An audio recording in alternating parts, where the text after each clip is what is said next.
और सीधे चलेंगे उत्तराखंड के देहरादून, जहां पर सीएम पुष्कर सिंह धामी पुलिस कार्यक्रम में शामिल हुए हैं। क्या कुछ कह रहे हैं, सुन लेते हैं। निरीक्षक कांता थापा, जनपद उत्तरकाशी।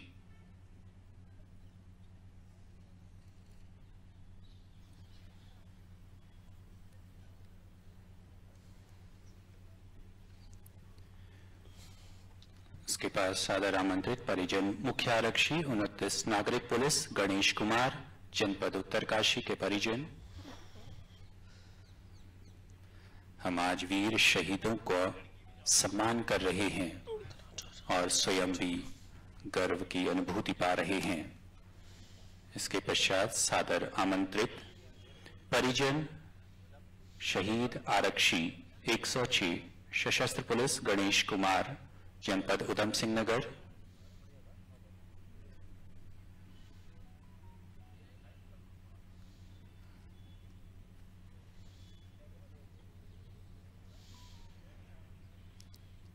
और सादर आमंत्रित परिजन आरक्षी 10 सशस्त्र पुलिस गोविंद सिंह भंडारी, जनपद उधम सिंह नगर के परिजन। आज हम नमन कर रहे हैं, प्रणाम कर रहे हैं, वंदन कर रहे हैं और अभिनंदन कर रहे हैं उन शहीदों की, उनकी शहादत का। और माननीय मुख्यमंत्री महोदय द्वारा सम्मान स्वरूप उन्हें अंग वस्त्र भेंट किया जा रहा है। धन्यवाद महोदय। माननीय मुख्य अतिथि महोदय से सादर अनुरोध कि वे आशीर्वचनों से हम सभी को अनुग्रहित करने की कृपा करें।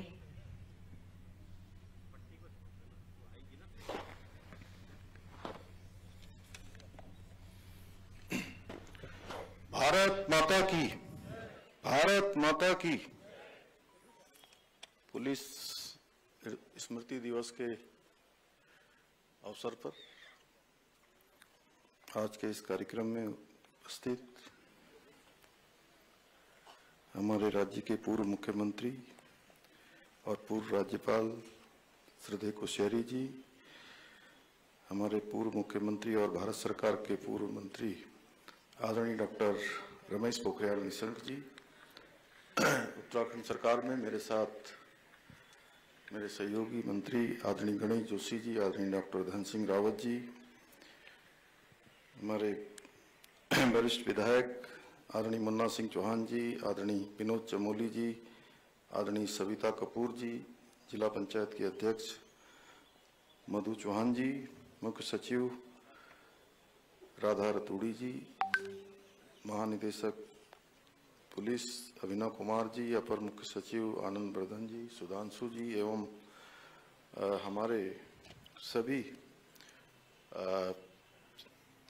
जिनका बलिदान हुआ, जिन्होंने हम सब की रक्षा के लिए अपने प्राणों का सर्वोच्च बलिदान दिया, ऐसे सभी शहीदों के हमारे परिजन, सभी पुलिस के अधिकारीगण, सभी पुलिस के जवान, आए हुए सभी अतिथिगण और हमारे सभी मीडिया के बंधु, मैं सबसे पहले तो आज के इस दिवस पर, जिसमें हम उन अधिकारियों का, पुलिसकर्मियों का, जवानों का स्मरण कर रहे हैं जिन्होंने अपने प्राणों का सर्वोच्च बलिदान देकर अपने कर्तव्यों का निर्वहन किया है।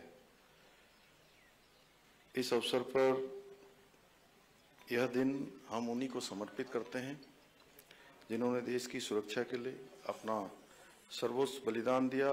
और आज के इस अवसर पर मैं संपूर्ण भारत के उन सभी वीर पुलिसकर्मियों, अर्धसैनिक बलों के बलिदानियों को भी अपनी श्रद्धांजलि अर्पित करता हूं, जिन्होंने अपने कर्तव्यों का पालन करते हुए राष्ट्र की रक्षा के लिए अपने प्राणों का न्यौछावर किया। मैं सभी वीर बलिदानियों के परिवारजनों और वीरांगनाओं को भी श्रद्धापूर्वक नमन करता हूं, जिन्होंने अपने परिजनों को देश की सेवा में अर्पित कर दिया। उनका अतुलनीय त्याग और समर्पण हमेशा हमारे स्मरण में रहेगा और इस स्मृति दिवस का विशेष रूप से प्रायोजन भी यही है कि आने वाली पीढ़ियां भी उनका स्मरण करें। साथियों, देश की आंतरिक सुरक्षा और कानून व्यवस्था बनाए रखने का उत्तरदायित्व राज्य के पुलिस बलों और अर्धसैनिक बलों के जवानों पर होता है और अपने इसी उत्तरदायित्व को पूर्ण निष्ठा के साथ निभाते हुए कई पुलिस कर्मियों को अपने जीवन की आहुति भी देनी पड़ती है। और अभी पुलिस महानिदेशक जी ने बहुत विस्तार में बताया कि पूरे देश के अंदर 216 अर्धसैनिक बलों और विभिन्न राज्यों के पुलिस कर्मियों ने अपना सर्वोच्च बलिदान दिया और उत्तराखंड पुलिस के भी उसमें 4 वीर सपूत थे। ये सभी वीर बलिदानी हमारी राष्ट्रीय सुरक्षा की बुनियाद हैं। उनका बलिदान हम सभी के लिए एक प्रेरणा का स्रोत रहेगा। ऐसे वीर जवानों की वीरता का स्मरण करते हुए आदरणीय प्रधानमंत्री श्री नरेंद्र मोदी जी द्वारा देश में राष्ट्रीय पुलिस स्मारक की स्थापना की गई है, जो हमारे पुलिस बल के अद्वितीय समर्पण और बलिदान का जीवन प्रतीक है। राष्ट्रीय पुलिस स्मारक आने वाली पीढ़ियों को न केवल हमारे जवानों की वीरता और साहस की गाथाओं से परिचित कराएगा, बल्कि उन्हें कर्तव्य निष्ठा और राष्ट्र सेवा के प्रति प्रेरित करने का एक सशक्त माध्यम भी बनेगा।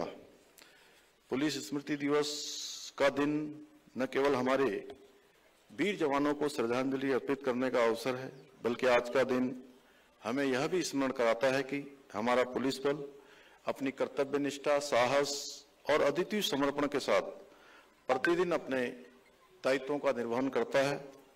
पिछले कुछ वर्षों में हमारी पुलिस ने अनेक चुनौतियों का सामना किया है, चाहे वो आतंकवाद के रूप में हो या देश के विभिन्न क्षेत्रों में नक्सलवाद हो या प्राकृतिक आपदाएं हो या फिर कानून व्यवस्था से जुटी जटिल परिस्थितियां हों।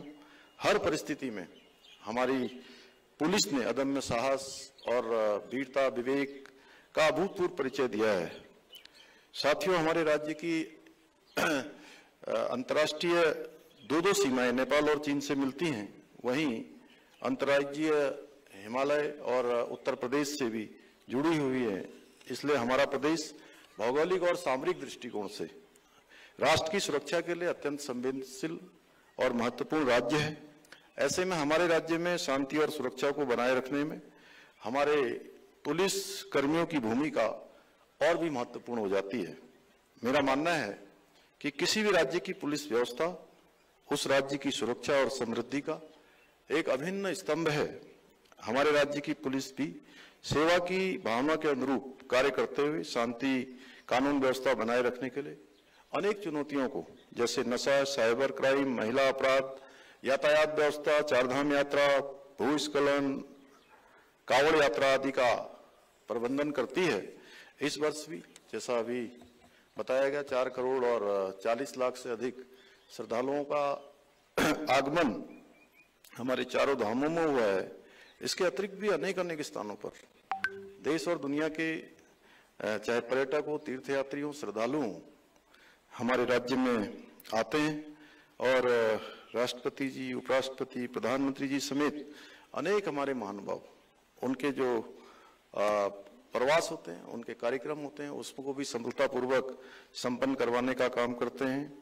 अभी वैश्विक शिखर सम्मेलन हो, चाक, उसमें भी पुलिस ने अपना योगदान दिया और भी अनेक अवसरों पर पुलिस हर एक उस अवसर पर जहां उसकी जरूरत होती है वहां पर पहुंचती है।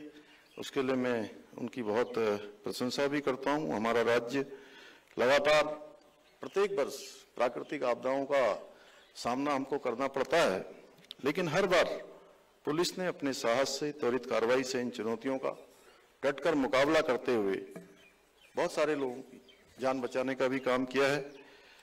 आज के आधुनिक युग में जब हम सब देख रहे हैं कि जिस प्रकार से ज्ञान विज्ञान तेजी से आज नई नई टेक्नोलॉजियां आ रही हैं, तो अपराध का स्वरूप भी बदल रहा है। ऐसे में पुलिस की भूमिका और महत्वपूर्ण और चुनौतीपूर्ण दोनों ही हो जाती है। हम न केवल अपने पारंपरिक अपराधों जैसे चोरी, डकैती, हत्या और महिला अपराधों से लड़ रहे हैं, बल्कि नशा और साइबर अपराध जैसे नए खतरों का भी सामना कर रहे हैं।